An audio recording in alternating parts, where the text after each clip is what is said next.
तो इस वीडियो में हम बात करेंगे कि सेल क्या होती है। तो बेसिकली जो सेल होती है, cell is the smallest structure and functional unit of the human body. मतलब स्ट्रक्चरल होती है और सबसे स्मॉल होती है और फंक्शनल यूनिट होती है हमारी बॉडी की। कौन होती है? सेल होती है। Study of cell is called as cytology. Cytology क्या होती है? Study of cell is cytology. Cell is discovered by the Robert Hooke. Robert Hooke के द्वारा इसको डिस्कवर्ड किया गया था इन कॉर्क में इन 1665 में, है ना। मतलब 1665 में जो सेल की डिस्कवरी की गई थी, किसके द्वारा? रॉबर्ट हुक के द्वारा की गई थी। कॉर्क में की गई थी। मतलब डेड सेल की स्टडी की थी। किस सेल की स्टडी की थी? डेड सेल की। फर्स्ट लिविंग सेल की जो स्टडी की थी वो 1884 में की गई थी और ये एंटोनी वॉन ल्यूवेनहॉक के द्वारा की गई थी। उसके बाद में आगे बात करते हैं कि human body consist more than 100, मतलब 10,000 trillion cells. 100,000 cells human body मतलब कंसिस्ट करती है। इतनी सेल्स हमारी बॉडी में पाई जाती है। लार्जेस्ट सेल होती है हमारी ह्यूमन बॉडी की। अगर फीमेल की बात करें तो इनमें ओवम पाई जाती है, अंडाणु। जो कि मेल की बात करें तो इनमें नर्व सेल जो होती है वो लार्जेस्ट सेल होती है।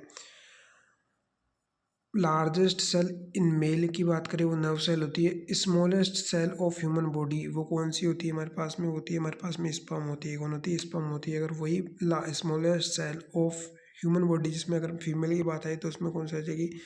आरबीसी आ जाएगी। क्या आ जाएगी? आरबीसी फीमेल्स में आ जाएगी।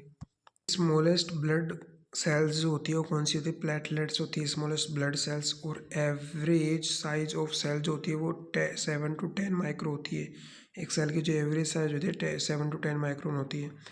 इसके बाद हम बात करें कि देखो जितनी भी सेल्स होती है वो मिलकर टिश्यू बनाती है। टिश्यू मिलकर ऑर्गन बनाते हैं। ऑर्गन मिलकर क्या होता है? ऑर्गन सिस्टम बनाते हैं। सिस्टम क्या होता है? हमारी बॉडी का फॉर्मेशन करता है।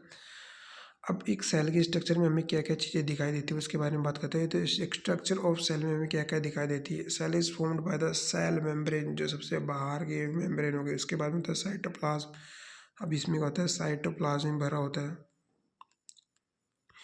तीसरा होता है न्यूक्लियस, जो सेंटर में प्रेजेंट होता है सेल के, वो क्या होता है? न्यूक्लियस। तो तीन चीज़ें सेल में प्रेजेंट होती है, cell membrane, cytoplasm and nucleus. और जो साइटोप्लाज्म होता है वो दो चीज़ों को कंसिस्ट करता है। फर्स्ट जो होता है साइटोसोल और सेकंड होता है सेल ऑर्गेनल्स। ये दो चीज़ें साइटोप्लाज्म में क्या होती है? कंसिस्ट होती हैं। इसके बाद में बात करें हम नेक्स्ट कि सेल मेम्ब्रेन्स क्या होती है। तो सेल मेम्ब्रेन ये covering the cells is known as cell membrane. मतलब ये सेल्स होती है और सेल के चारों तरफ जो कवरिंग होती है that is called cell membrane. इसे क्या होता है? सेल मेम्ब्रेन के नाम से जानते हैं। It is a protective layer of the cell. मतलब सेल का प्रोटेक्शन प्रोवाइड करने का कार्य करती है। What is the function of cell? क्या होता है? क्या क्या फंक्शंस होते हैं? Providing shape of the cell, मतलब एक आकृति प्रोवाइड करती है किसको? सेल को। दूसरा बात करते हैं absorption. Absorption of secretion. Absorption and secretion मतलब अब्जॉर्ब करती है जो भी सब्सटेंस होता है उनको सेल के अंदर अब्जॉर्ब करती है और उनको बाहर सीक्रेट करने का भी कार्य करती है। सिलेक्टिव परमेबल होती है। मतलब सेमी परमेबल मतलब क्या होता है? एक सिलेक्टिव मटेरियल जो होता है उसको सेल के अंदर जाने देती है। यानी कि सारे मटेरियल को जो सेल के लिए इंपॉर्टेंट होते हैं उनको सेल के अंदर जाने देती है और जो नहीं होते उनको नहीं जाने देती। कम्युनिकेशन बिटवीन सेल्स, मतलब एक सेल्स के बिटवीन का क्या होता है? कम्युनिकेशन होता है। कौन? ये मतलब दो सेल्स। और एक बात याद रखना कि एक सेल होती है ना, मतलब जो सेल मेम्ब्रेन होती है वो दो सेल्स को आपस को क्या होता है? आपस में उनको अलग करने का भी कार्य करती है। और जो सेल का इंटरनल एनवायरनमेंट है ना, सेल का जो इंटरनल एनवायरनमेंट है उसको सेल के एक्सटर्नल एनवायरनमेंट से भी अलग कौन करेगी? मतलब जो एक तो एक्सटर्नल एनवायरनमेंट होता है सेल का, एक इंटरनल, तो दोनों को सेपरेट कौन करती है? सेल मेम्ब्रेन करती है। स्ट्रक्चर ऑफ सेल मेम्ब्रेन कैसी होती है?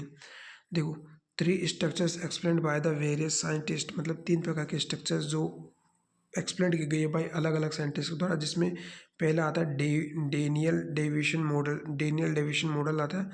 दूसरा जो जिसे by the lipid bilayer model के नाम से जाना जाता है, by lipid layer and integrals proteins, जिसमें कंसिस्ट होते हैं।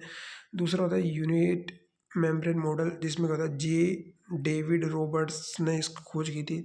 तीसरा होता है fluid mosaic model, by Singer and Nicolson ने दिया था। और मोस्ट एक्सपेक्टेड मॉडल होता है सेल मेम्ब्रेन का, जो बहुत ज़्यादा एक्सपेक्टेड मॉडल अगर बात करें कौन सा होता है तो वो कौन सा होता है? सिंगर और निकोल्सन का फ्लूइड मॉजिक मॉडल।